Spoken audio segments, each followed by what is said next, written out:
ng Anak, at ng Espiritu Santo. Amen. Una sa lahat, binabati po natin mga kapatid ang ating mahal na obispo, Most Reverend Bishop Cirilo Alan U. Casitas Didi. Sa ating mahal na paroko, Reverend Father Rubin Oksino. Magandang araw o gabi po sa inyong lahat. At binabati po rin natin mga kapatid ang ating mga kaibayo sa pananampalataya. Mapagpalang araw po sa inyong lahat. Ang topic natin tatalakayin ngayon ay tungkol po sa mga imahin o sacred images ng simbahang Katolika. Mga kapatid, hindi lingid sa ating kaalaman na tayong mga Katoliko ay palaging binabatikos at pinagbibintangan ng mga taong hindi katulad natin. Tayo daw, mga Katoliko, ay sumasamba sa mga larawan o mga rebulto. Ginagawa po natin ang video ito upang bigyang linaw ang ating mga kapatid na nagnanais malaman ang katotohanan sa ating pananampalatayang Katoliko.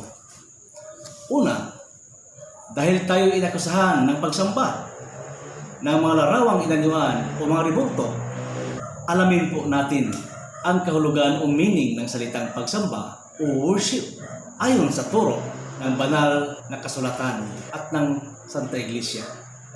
Worship is an act of God that we cooperate with in order to offer sacrifice to Him so that we may know Him, love Him, and serve Him more fully. With this understanding of worship in mind, we turn our attention. How does the Catholic Church worship? There are three primary contexts of worship in the Catholic Church. First, liturgical. Second, paraliturgical. And third, devotional.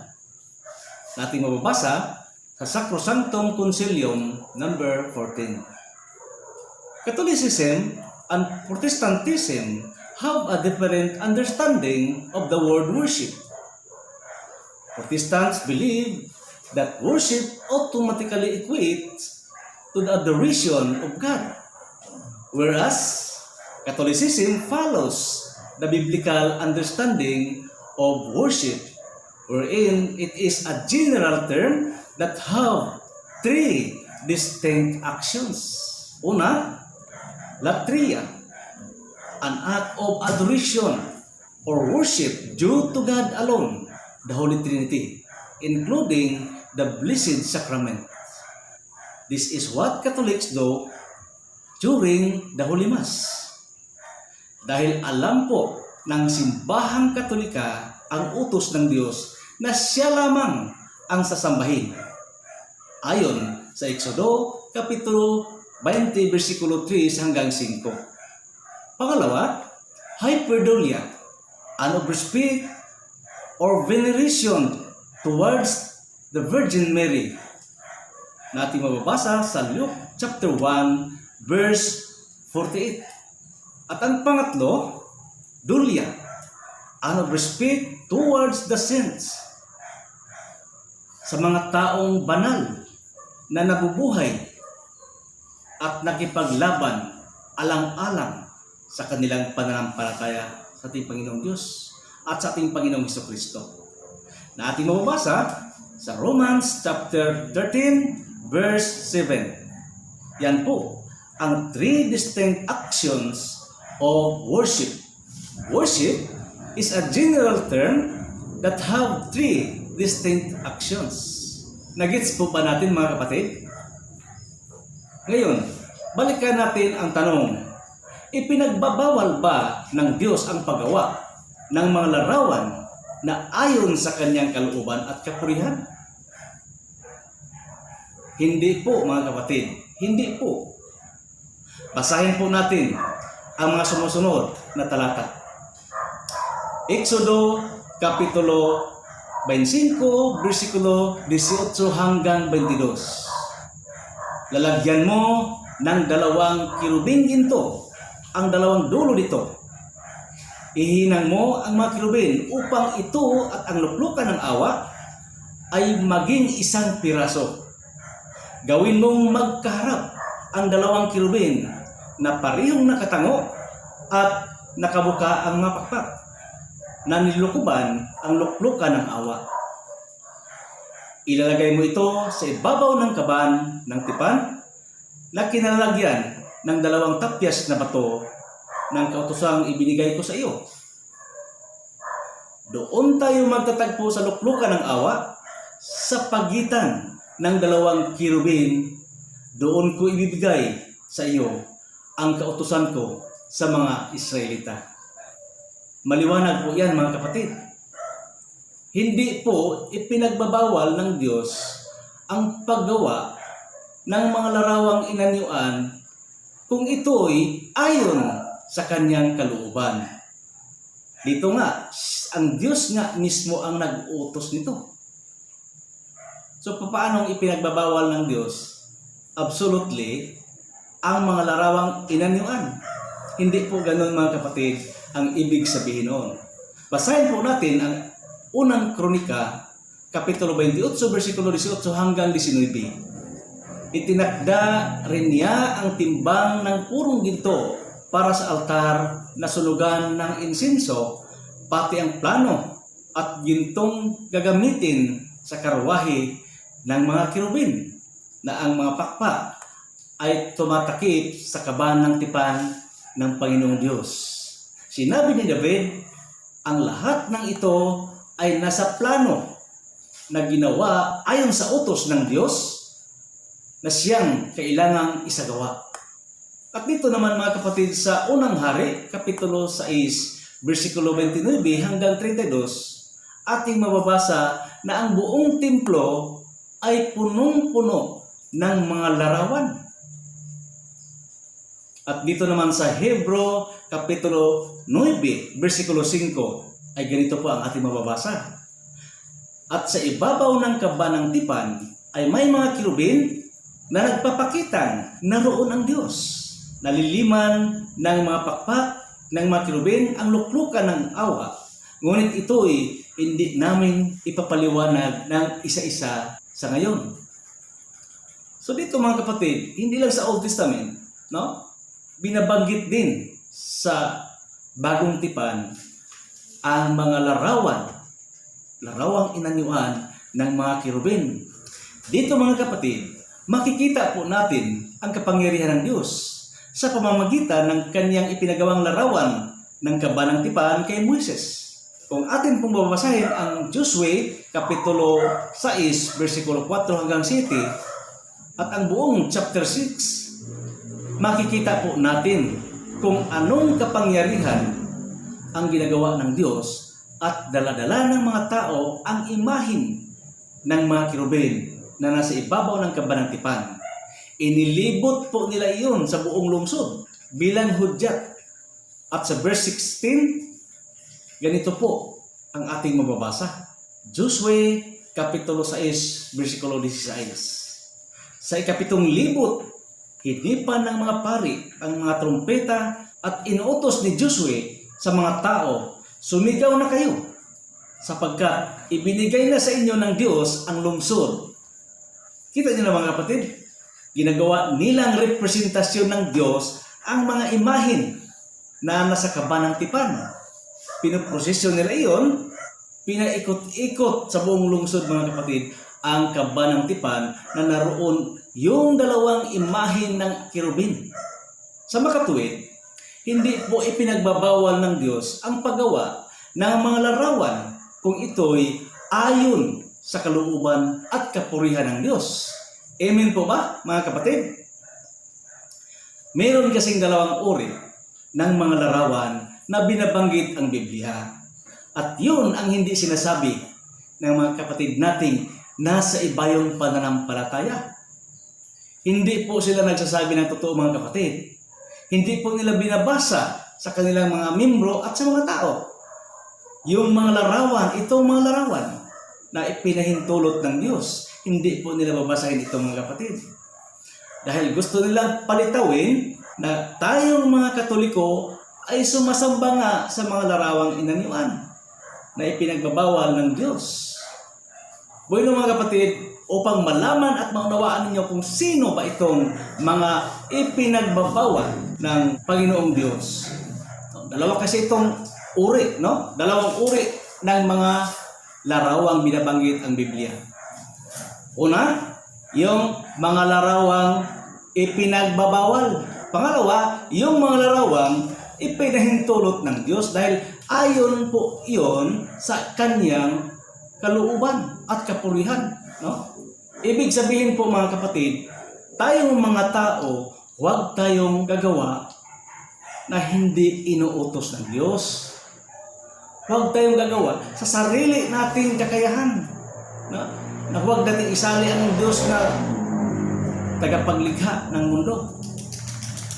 Dapat lahat ng gagawin natin ay mula talaga sa Kanya.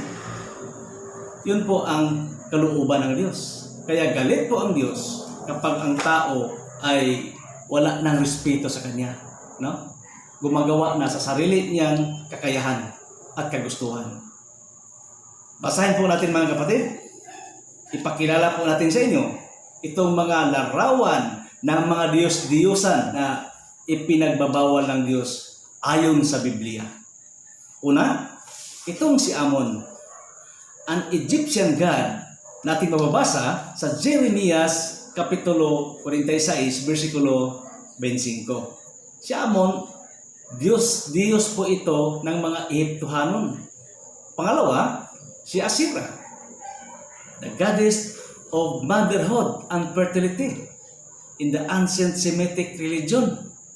Natin mababasa sa Exodo Kapitulo 34, versikulo 13 hanggang 14. Pangatlo, si Astarte o Astoret or Baal is the goddess of Canaanites. They're gods of war and sexual love.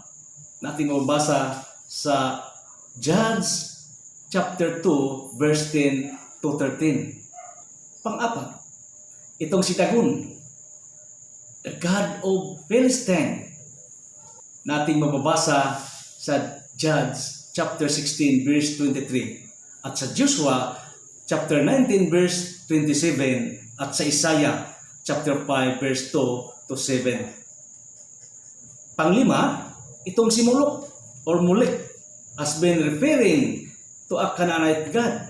Natin mababasa sa Unang Hari, Kapitulo 11, versikulo 4 hanggang 5. At sa Leviticus, Kapitulo 18, versikulo 21. Pang-anim, itong si Tammuz is an ancient Mesopotamian god. Natin namang mababasa sa Ezekiel Kapitulo 8, versikulo 14. Pang-pito, si Hermes was the ancient Greek god of trade, wealth, luck, fertility, animals, and thieves. Pati pala mga magnanakaw. Itong si Hermes, ito ang kanilang god sa mga magnanakaw, no? Lalong-lalo na siguro baka ito pang Diyos ng mga dayaang mga traders, no? Mga negosyante. No? So, ito nakalagay sa history, no? Ng mga Diyos-Diyos na ito. At pang-walo, si Artemis was the Greek goddess of hunting. Oh? Artemis was the Greek goddess of hunting, wild nature, and chastity, the daughter of Zeus and sister of Apollo. Natin ang mababasa sa Acts chapter 19 verse 24 to 28. At pangsiyam, itong si Zeus, ama ni Artemis at ni Apollo, no? Kasi si Artemis pala at saka si Apollo, magkapatid ito ng mga Diyos-Diyos din or nagpakilalang Diyos sa kanilang sarili. At si Zeus naman ang kanilang ama. Zeus is the sky and thunder god in the ancient Greek religion who rules as king of the gods of the Mount Olympus. Nating mababasa naman sa Acts chapter 14 verse 12. Para nakita ko na ito sa sini, mga kapatid. No? Yan po ang mga Diyos-Diyosang ipinagbabawal ng Panginoong Diyos. Ayon sa Exodo Kapitulo 20, versikulo 3 hanggang 5. No? Sila po yung mga ipinagbabawal ng Diyos, mga kapatid. No? Dahil ang mga tao noon ay sumasamba sa kanila. Kaya ibinaba ng Panginoong Diyos ang kanyang utos.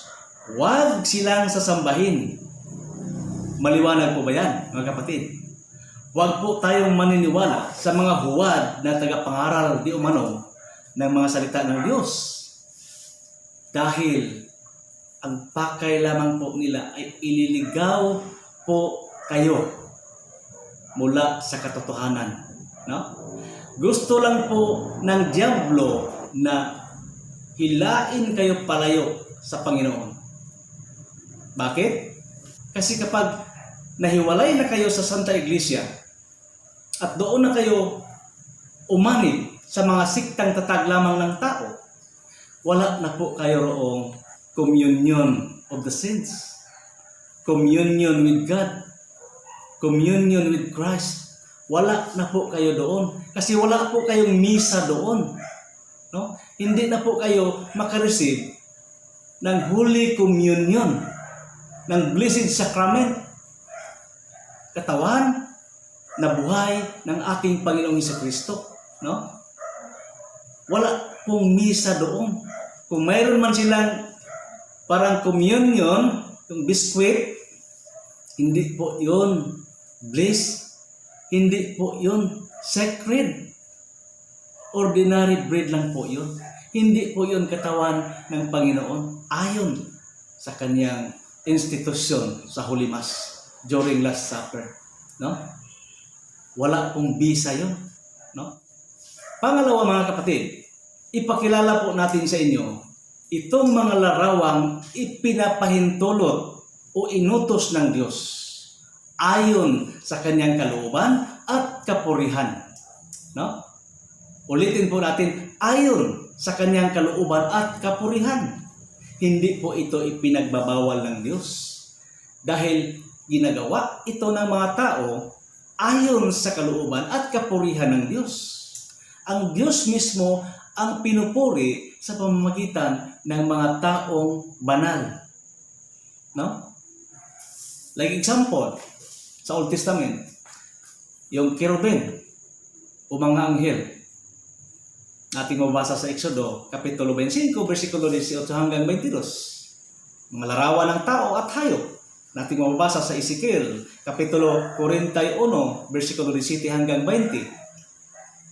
Yung ahas na tanso. No? Nating mabasa sa mga bilang, Kapitulo 21, versikulo 8 hanggang 9.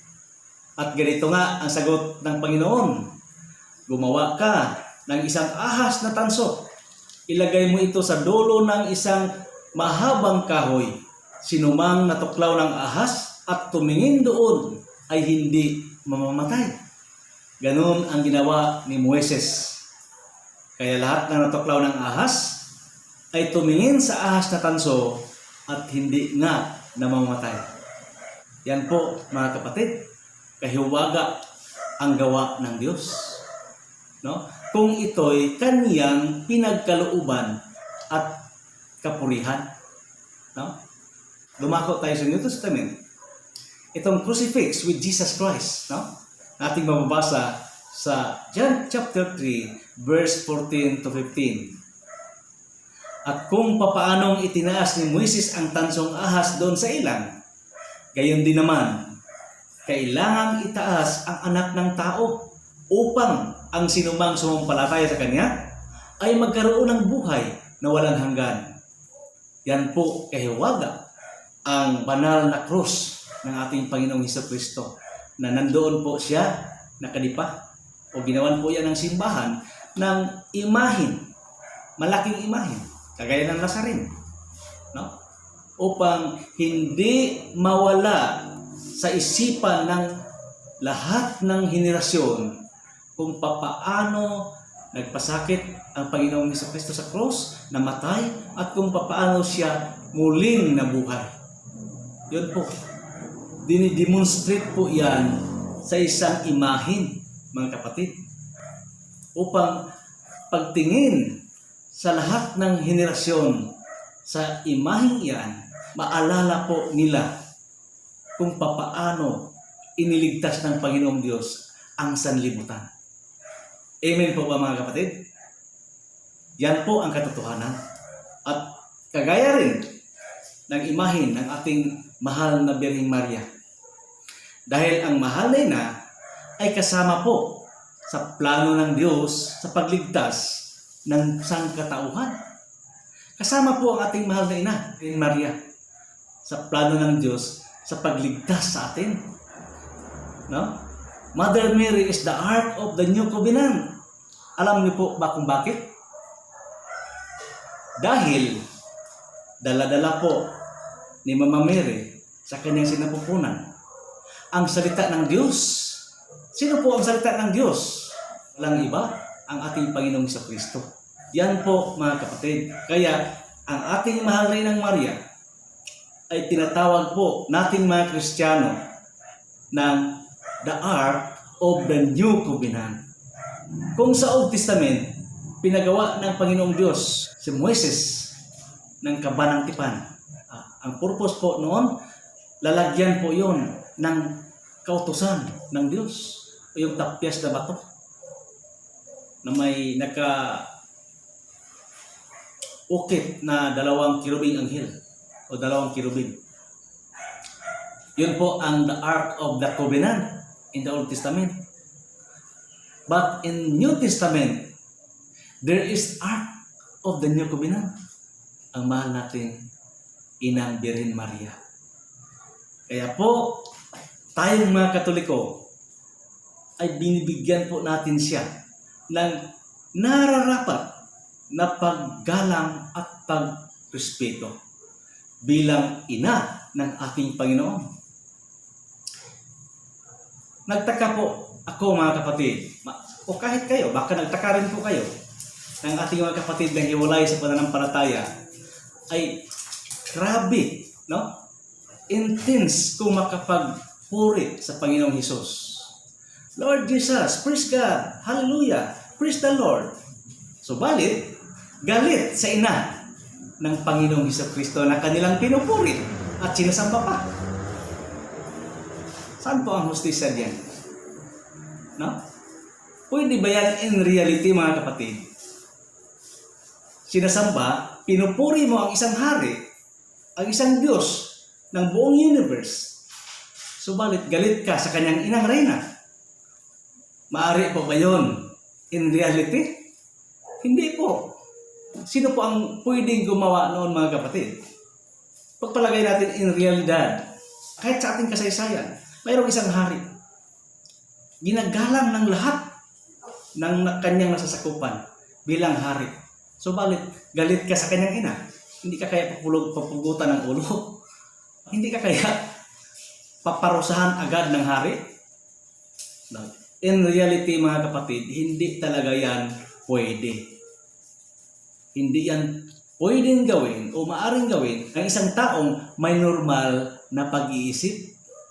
Siguro, magagawa lang po yan sa mga taong abnormal ang pag-iisip.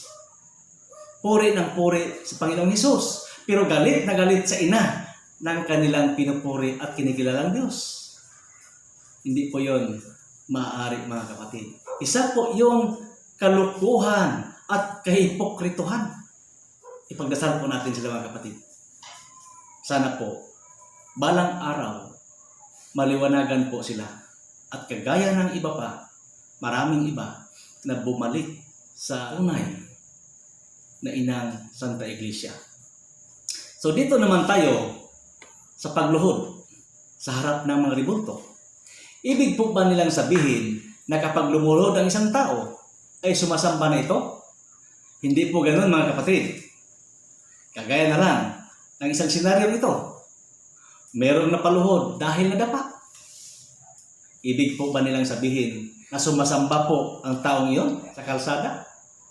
Hindi po ganun mga kapatid. Mayroong nagpo-propose ng kasal at lumuluhod ang lalaki sa harap ng kanyang kasintahan. Ibig po ba nilang sabihin sinasamba ng lalaki ang kanyang kasintahan? Hindi po mga kapatid. Katawa-tawa po yun kung yun ang pag-iisip nila. No? Marami kasing mga sitwasyon na mapaluhod ang isang tao pero hindi naman siya sumasamba. Sa madaling salita, hindi po basihan ang pagluhod upang sabihin mo na ang isang tao ay sumasamba. Hindi po basihan ang pagluhod mga kapatid. So paano na po yung mga may sakit, mga taong nakahiga na lang, nasa ospital, hindi na makabangon, nakahiga na lang. Paano po yun sila? Yung mga taong hindi makaluhod dahil may diferensya sa tuhod. No? May rheuma, may ibang tao pa, wala nang tuhod, straight na lang. No? Naka-crutches, hindi na makaluhod talaga. Paano po yun sila mga kapatid kung ang pagluhod ay isang basya ng pagsamba? Hindi na po ba sila pwedeng sumamba sa Diyos? Dahil hindi nga sila makaluhod? Napaka-illogical naman po ng kanilang pag-iisip mga kapatid sa ating mga kapatid na hiwalay sa tunay na pananampalataya. Ang pagsamba po ay hindi po makikita sa pamamagitan ng aksyon, kundi ito'y nagmula sa iyong puso. Ang tanong, nakikita po ba nila ang laman ng puso ng mga debotong Katoliko?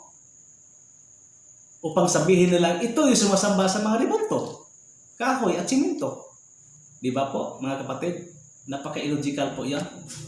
Dahil ang Diyos ay hindi tumitingin sa panlabas na anyo, kundi sa nilalaman ng puso ng tao. Unang Samuel, Kapitulo 16, versikulo 7. Ngunit sinabi sa kanya ng Panginoon, huwag mong tingnan ang panlabas na anyo ng tao. Ang Panginoon ay hindi tumitingin ng katulad ng pagtingin ng tao. Kagaya ng ating mga kaibigan. No? Palaging tumutulig sa atin. Ganyan ang sukatan nila mga kapatid. Kung ano nakikita nila, panlabas na anyo ang tinitingnan ng tao. Ngunit ang Diyos ay sa puso tumitingin. You see?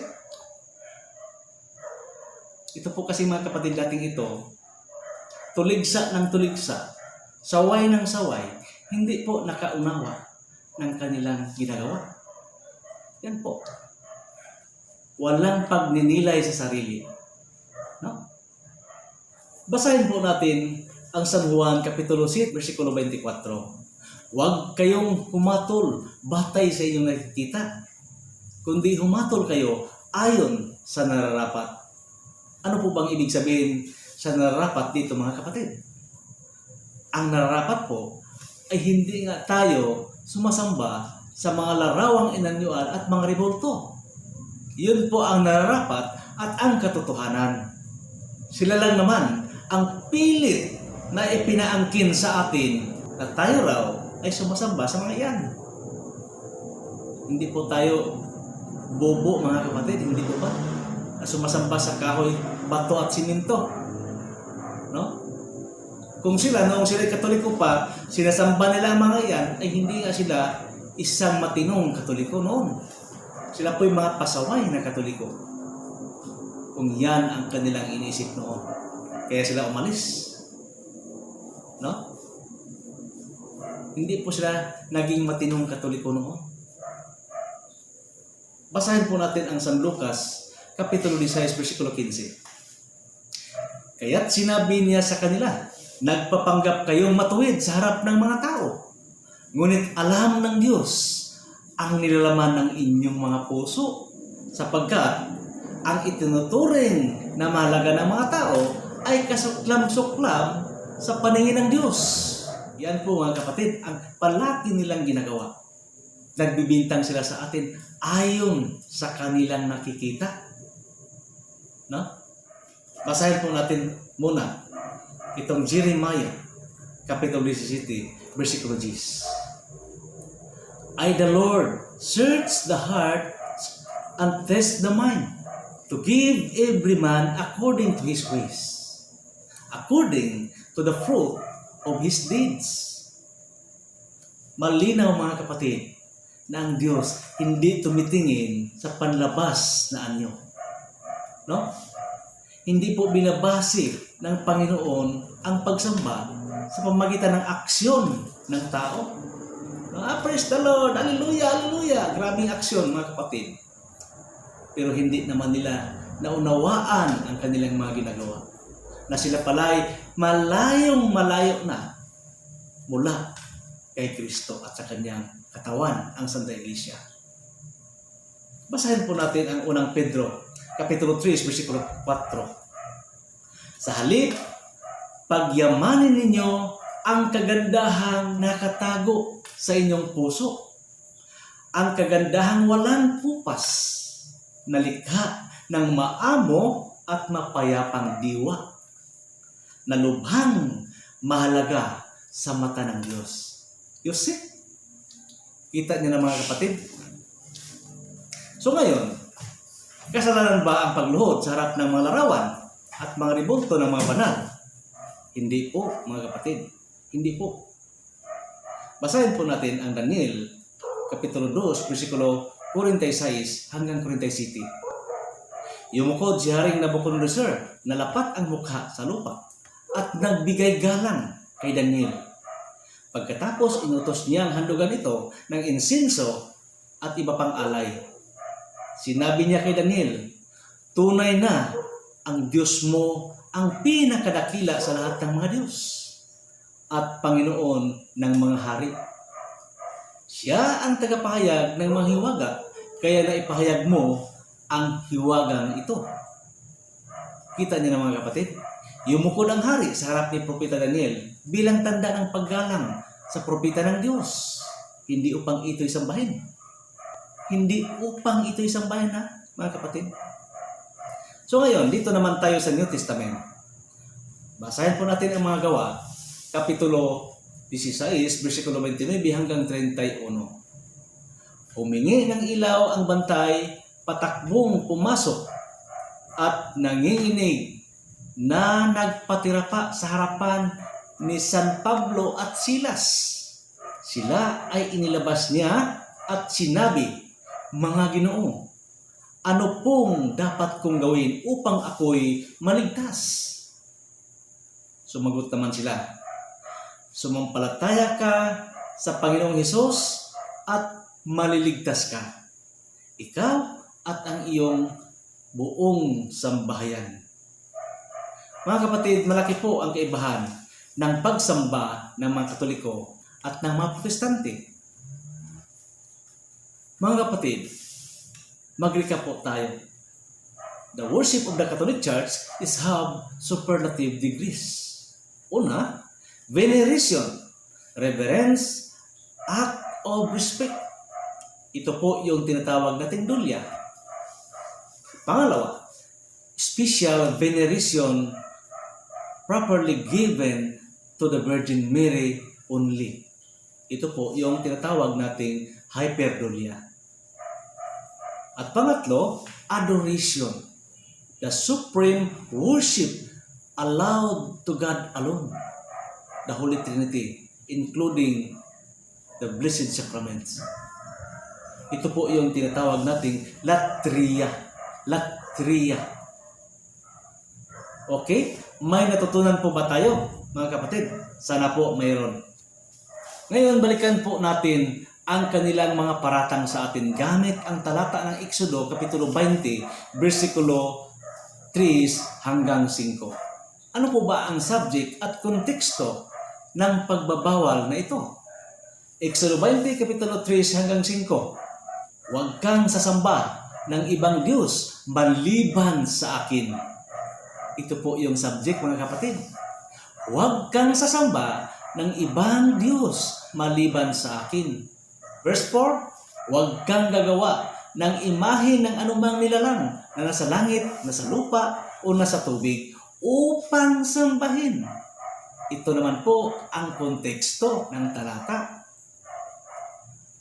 Verse 5, huwag mo silang yuyukuran ni sambahin.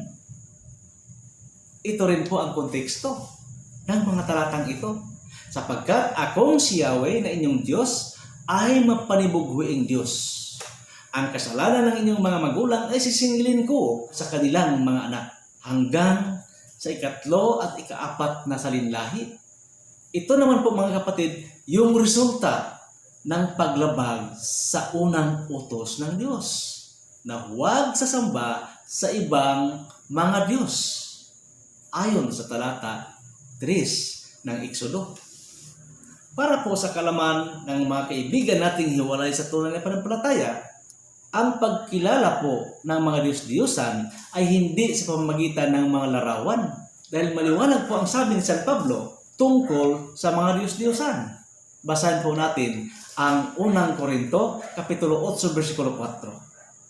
Alam po natin na ang Diyos-Diyosan ay larawan ng mga bagay na hindi totoo at alam nating iisa lamang ang Diyos. Ano pong ibig sabihin niyan mga kapatid? Ano pong mga bagay na hindi totoo? Kagaya ng ating binanggit kanina, yung mga larawan na kinikilalang Diyos, no? Yung iba mga katang-isip lamang, yung iba mga tao nga, pero nagpakilala ng Diyos sa kanilang sarili. Hindi po sila Diyos, kundi tao lamang. Ang tanong mga kapatid, Diyos-Diyosan ba ang rebulto o larawan ni Mama Mary? Hindi po mga kapatid. Dahil si Mama Mary ay totoong nabubuhay sa kanyang kapanahunan. Malinaw po yan sa banal na kasulatan. Ganun din po sa mga taong banal o sa mga santo. Silang lahat ay mayroong kanya-kanyang biography o talambuhay. Kaya hindi po sila mga Diyos-Diyosan dahil sila'y totoo at hindi po natin sila kinikilalang mga Diyos. Lalong-lalo na hindi sila nagpakilala sa kanilang sarili na sila Diyos. Kundi silang lahat ay mga lingkod lamang ng Diyos. Mga lingkod lamang ng ating Panginoong Hesukristo. Malinaw po mga kapatid ang itinuturo ng banal na kasulatan tungkol sa pagsamba. Ito po ay sa pamamagitan ng ating isip at puso. Kagaya na lang ang sinabi ni San Pablo sa taga-Kolosas, Kapitulo 3, versikulo 5. Kaya dapat nang mawala sa inyo ang mga pagnanasa, makalaman, mga pakikiapid, kahalayan, mahalay na simbuyo ang damdamin, masamang nasa, at ang kasakiman. Ang mga ito ay ang pagsamba o isang uri ng pagsamba sa mga Diyos-Diyosan. Kita niyo na mga kapatid? Wala pong rebulto dito. Isip lang po yan. Nasa isip lang po ng tao. Sumasamba na pala siya sa mga Diyos-Diyosan. Lalong-lalo na kapag ang isang tao ay nagnanais makaangkin ng kayamanan ng pira. No? Yung ibang tao nga. Kahit yung para sa ibang tao, kukunin pa niya para kanya na lang lahat. Yan. Pagsamba po yan sa pira. No? Basahin po natin ang taga-Galacia, Kapitulo 5, versikulo 19 hanggang 21. Hindi maikakaila ang mga hilig ng laman. Pakikiapid, kahalayan, kalaswaan, pagsamba sa mga Diyos-Diyosan, pangkukulam, pagkapuot sa isa't isa, pag-away-away, pagsisilos, pagkakagalit, at kasakiman, pagkakampi-kampi, at pagkakabaha-bahagi, pagkainggit, paglalasing, kalayawan, at iba pang katulad nito. Muli ko kayong binabalaan, sabi ni San Pablo. Ang mga gumagawa nito ay hindi magkakaroon ng bahagi sa kaharian ng langit, sa kaharian ng Diyos. Taga-Galacia, Kapitulo 5, versikulo 19 hanggang 21. Kung napansin po ninyo dito mga kapatid, ito palang pagkakampi-kampi at pagkakabaha-bahagi ay isa palang pagsampa sa mga Diyos-Diyosan. Kagaya ng ginagawa ng ating mga kaibayo sa pananampalataya. Sila po yung author ng pagkakabaha-bahagi at pagkakampi-kampi. Malinaw po yan sa realidad na sa kanila ngayon. Tingnan nyo mga kapatid, simula nung nagprotesta si Martin Luther, Ilang siktang protestante na sila ngayon. More than 43,000 na kasiktang protestante na magkasalungat, contradicted ang kanilang mga prinsipyo at doktrina at pangangaral. Silang lahat ay umaangking sa Diyos, sa kay Kristo. Silang lahat umaangkin, nag-aagawan. No?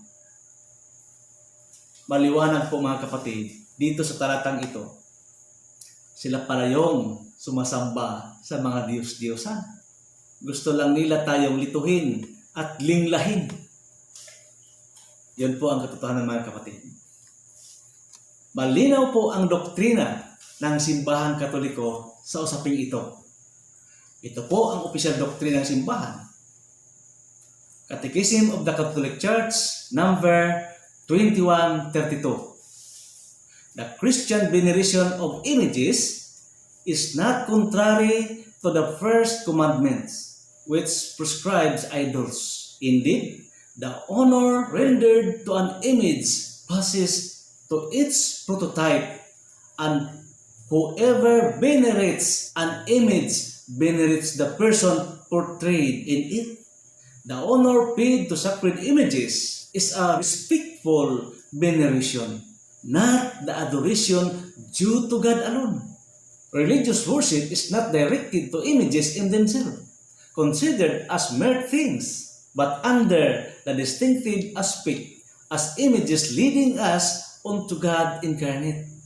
The movement towards the image does not terminate in it as image, but tends towards that those image it is. Sana po'y nabigyan kayo ng linaw sa inyong mga katanungan tungkol sa mga aral at doktrina ng ating pananampalatayang Katoliko. The Universal Church of our Lord Jesus Christ. God bless us all. In the name of the Father, the Son, and of the Holy Spirit. Amen.